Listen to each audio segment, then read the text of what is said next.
From the morning reading, stocks came under selling pressure on Tuesday with small caps, mid caps, and large techs leading the way. At this point, today's decline is just a little noise within a bigger uptrend. The stock market has been working its way higher since early December, and working is the key word here. You take a look at the chart, and you'll see that the S&P 500, with a surge of 11% in just 6 weeks from October to November, and then a 9% surge in 5 long months, December to May. Momentum has clearly slowed since November, but there's still more upside momentum than downside momentum. The December trend line and March lows combined to mark support in the 203-205 area. The SPY outperforms the equal weight S&P 500 RSP as large caps lead. Hello, this is Stephen Harris, a head trader from Falcon Global, where we model best practices for investors, traders, and day traders from entry to exit every trading day. In this daily video, I provide my opinion and insights of current market trends, market timing, volatility, and hedge risk levels for the upcoming day for the key U.S. financial markets. It is 7:37 a.m. Central Time, and I'm recording this in preparation for the market day of May the 27th, 2015.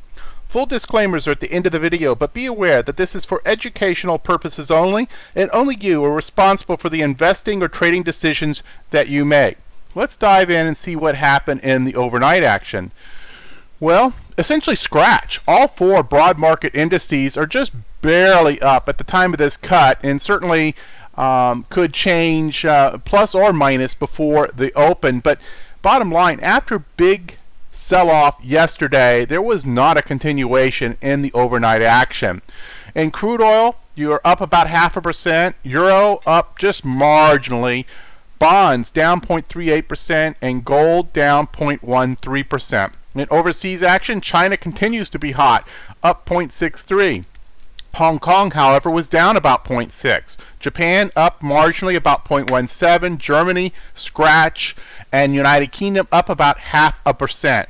In terms of the macroeconomic reports for today, you have in the U.S. nothing of significance. There are some short-term notes, bond auctions, that kind of stuff, but nothing that rises to orange or red flag alerts. In terms of tomorrow, obviously you'll have the usual Thursday activity. You have unemployment claims before the market opens.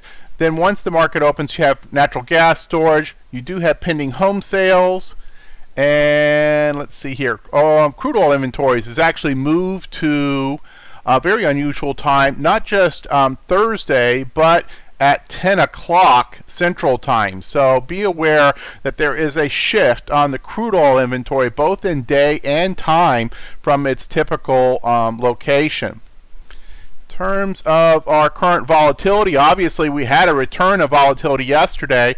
And note right here, the S&P 2 standard deviation move, and yet it did bring back from the lows yesterday and settle right at R3, right at the very end of the futures close.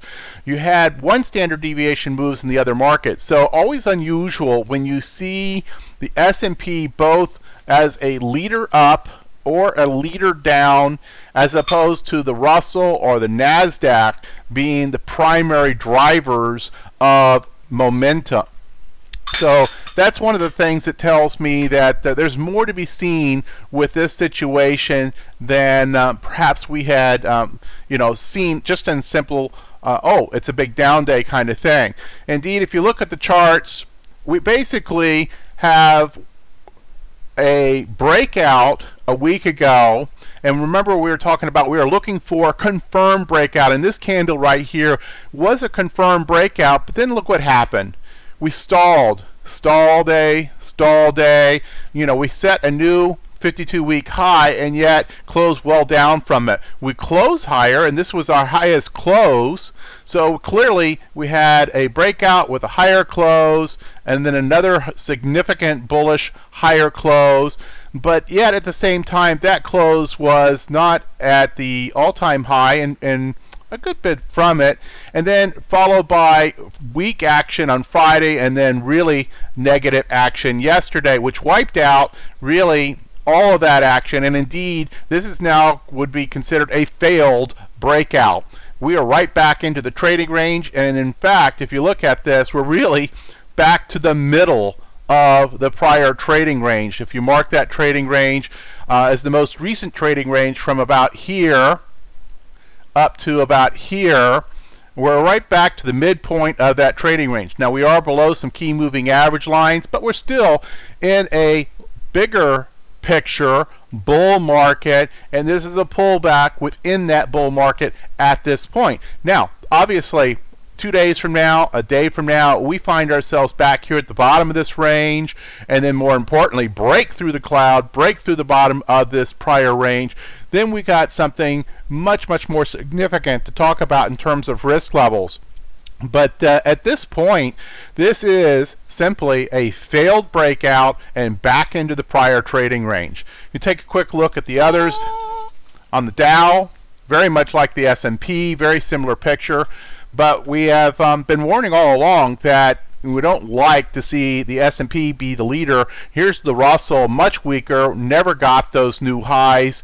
And while it certainly recovered from its swing bottom, it never got up here to make new swing highs. So, this is a lower low, lower high on the Russell. The Russell is not anywhere near as strong as the S&P. If you look at the NASDAQ, it's a similar picture, though better than the Russell. The Russell's clearly the weakest of them all, and that doesn't spell very good news for the bulls. But you see, where the NASDAQ came close, it's still a lower high. And now we're looking at a lower low, lower high. And, the question is where does this go? Is this just simply chop within a range, and we've never really actually done anything? And then if you back it out to a weekly, and you say, okay, well, let's big picture this thing. Well, that's strong bull, and there's no arguing that's strong bull. Now, is there a lack of momentum, or lessening of momentum, perhaps the better term, coming into play? Certainly. But in terms of the big picture, everything here still says strong bull, currently in a trading range, and with the S&P being the leader. So back to our volatility measures. Obviously, though, we had a big increase. This short-term VIX was below a 10. It popped up about, we'll call it about 30% to a 13.32. But given that number, I mean, still, this is very low in the trading range of things. A regular VIX of a 13, 14, etc.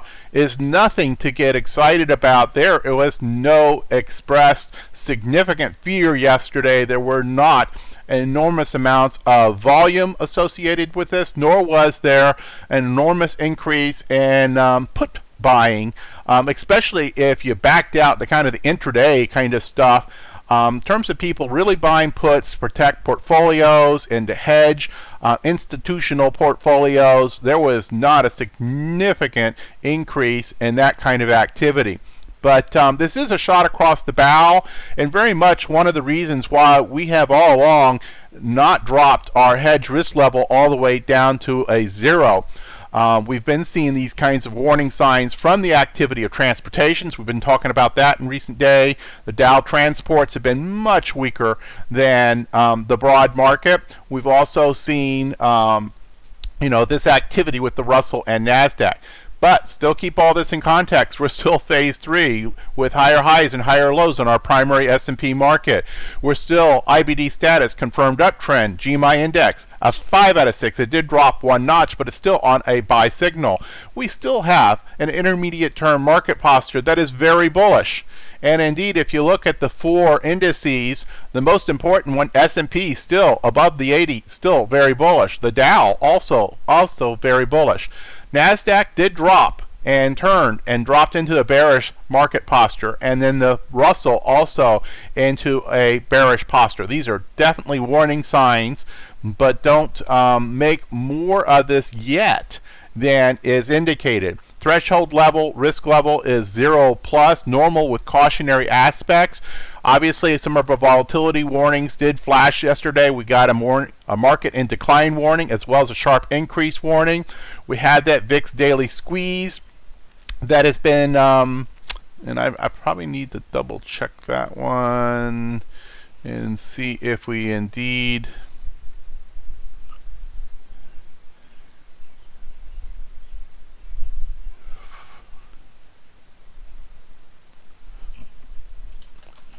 on that. Yep, the VIX is still in a daily squeeze, though it's showing some potential to perhaps well, the momentum has fallen on the short side, but it is definitely not fired a squeeze to the long side yet, but certainly it made big action with that yesterday. But still, we have the daily squeeze still present on the VIX. Skew actually fell off. This was a warning sign. Obviously, the New York Stock Exchange new high, new low, 372, so a whole lot more new lows than highs deep into the month. Also, on the intermarket risk aversion indicators, we now have 3 of them flagging as risk off. So, significant increase in the number of warning signs here, but still nothing to the point when you put this in the context of where we are in the chart and so forth. You know, your distribution day count, S&P 1, NASDAQ 2, and we've had 8, 9, and 10 in recent weeks. This is not the kind of thing that says that risk is super elevated. We have had a warning sign come across our bow for sure. In terms of specific strategies and their opinions, option income strategies, the VIX is still inside the acceptable window. Consider the potential, though, for increasing volatility. Got to keep in mind increasing vega to your option income strategies. I put some on yesterday. It took advantage of this down day. You know, obviously, it always feels like when you do that, you know, you're going to catch a falling knife, but you have to put it in the context of the larger bullish market. Most of the time, probabilities are that when you get these big down days, these are opportunities and not reason to run for the doors as a premium seller. Now, every now and then, you're going to be wrong, and you're going to see a significant rollover into something larger, and you have to be ready to handle that.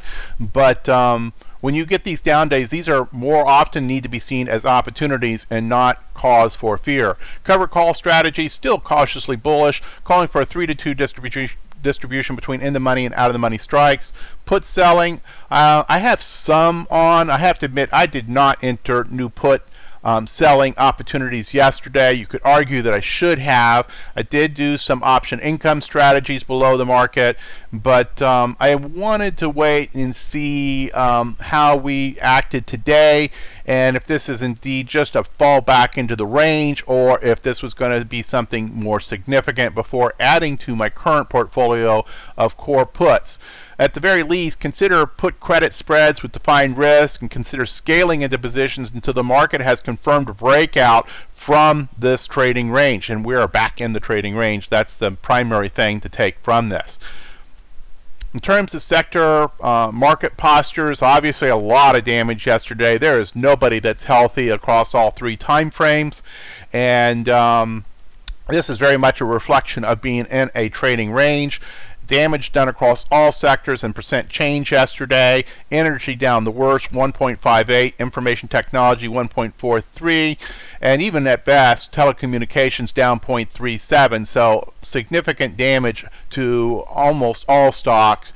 And there are very few green candles on individual stocks yesterday, especially companies of any size.